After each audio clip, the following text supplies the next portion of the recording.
кээде биз дагы сындап атабыз, катуу сындап атабыз. Мунун баары өлкө үчүн, эл үчүн айтышыбыз керек. Кээ бир кемчиликтер болду, үрөн боюнча, минерал боюнча ушул жылы иншаллах булар болбойт деген ойдобуз. Элибиз үчүн баарын кылып атабыз. Агрардык саясат, агрардык сектор бул бардыгынан өйдө турат да Кыргызстандачы. Ошонун башында баарында суу турат да. Кудай сиз менен Сокеевке ден соолук берсин. Ушу тилегибизди, ниетибизди таштап турбай, ушу Сокеев аман болуп эле ушуну алып жүрүп кетсин деп не дейбиз эми башка. Суу болмоюнча эчтеше болбойт да, өзүңүз билесиз да. Ошон үчүн ушул позицияларга көңүл буруп, чогуу мындай иштешели. Рахмат. Айыл чарба министрлиги бул абдан громоздкий, чоң министрлик да, локомотив болуш керек. Биздин урматтуу министрибиз Аскарбек Сапарбекович жаман адам эмес. Тажрыйбасы мол, бирок бир аз ушул кызматты тарта албайтабы, же тажрыйбасы азбы, же айтор жакшы жыйынтыктар азыраак да, жакшы жыйынтыктар азыраак. Урматтуу Аскарбек Сапарбекович өткөндө мен сизге тиги фракциянын жыйынына чакырдык элек, тилекке каршы сиз келе албай калдыңыз, бирок маалымат каражаттарынан уктук, сиз тиги Баткен областына Лелекте барып келип турсуз. Эми урматтуу депутаттар, урматтуу коллегалар, урматтуу чакырылган коноктор, мен бир нерсени түшүнбөйм да, айыл чарба министрлигинин жумушу эмне жумуш кылат? Азыркы мынакей слайд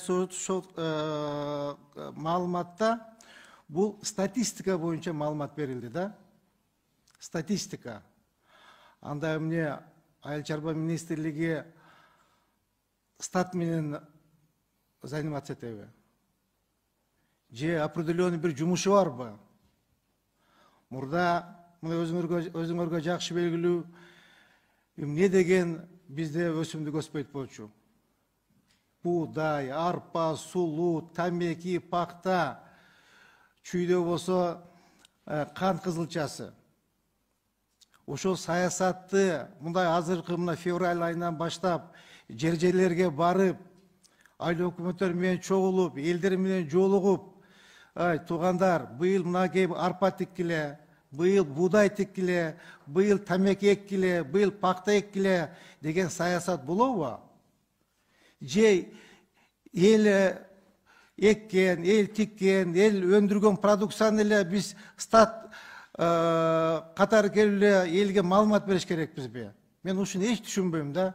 Эгер айыл чарба министрлиги стат, республикалык стат болчудай болсо, анда туура, жумушу туура.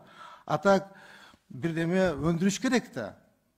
Ушул жагын эч мен түшүнө албайм. Мамлекеттин бир жылкысы барбы? Бар. Канча жылкы бар? Бул бизде Жеңиш Шермаматович мамлекеттик асыл тукум чарбалар бар. Ошол чарбалардагы жылкыларды эсептей турган болсо, кыскалайт коюңузчу, Нурдын мырза, убакыт кетирбейли. 10 жылкы бар, Максат байке, сизде бар маалымат? Саны боюнча. 10 жылкы бар. Так, түшүндүк. Канча мал бар? 5 мал бар. Канча кой бар? Жок. Аны биз кат жүзүндө берип койбойлу, анткени ГПЗлардын саны көп. Ошолордун баарын толуктап канча бар экен? Нурдын мырза, сиздер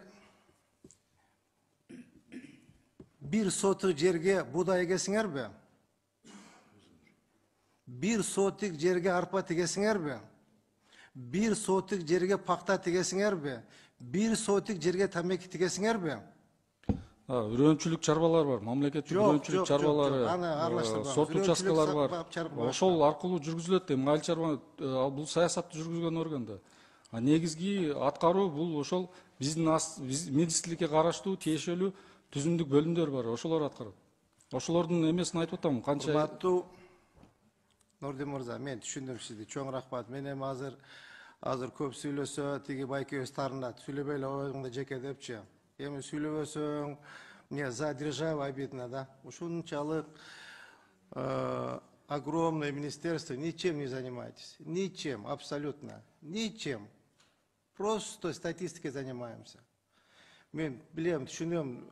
Силер деле ушул жерде отуруп, өзүңөр уялып атасыңар, туура бекелип отуруп, лучше башка жумуш жасак болмок депчи. В самом деле, Айыл чарба министрлигинде эч кандай жумуш жок да. Мамлекеттин бир жылкысы болбосо, повторюсь, бир кой болбосо, бир карамал болбосо, же бир чычка улак болбосо, бир сотик жерге же бир будай тикпесеңер, же арпа, же сулуу, же пахта, же тамеки, зачем такая министерство нужна? Вообще расформировать этип салыш керек, кереги жок министерство бул. Мен силерди сындаган жокмун, урматтуу менин бир туугандарым, мен күйгөнүмдөн айтып атам. Просто мамлекеттин акчасын просто на ветер бросаем. Воздуха чачып салып атабыз да, кереги жок министерство.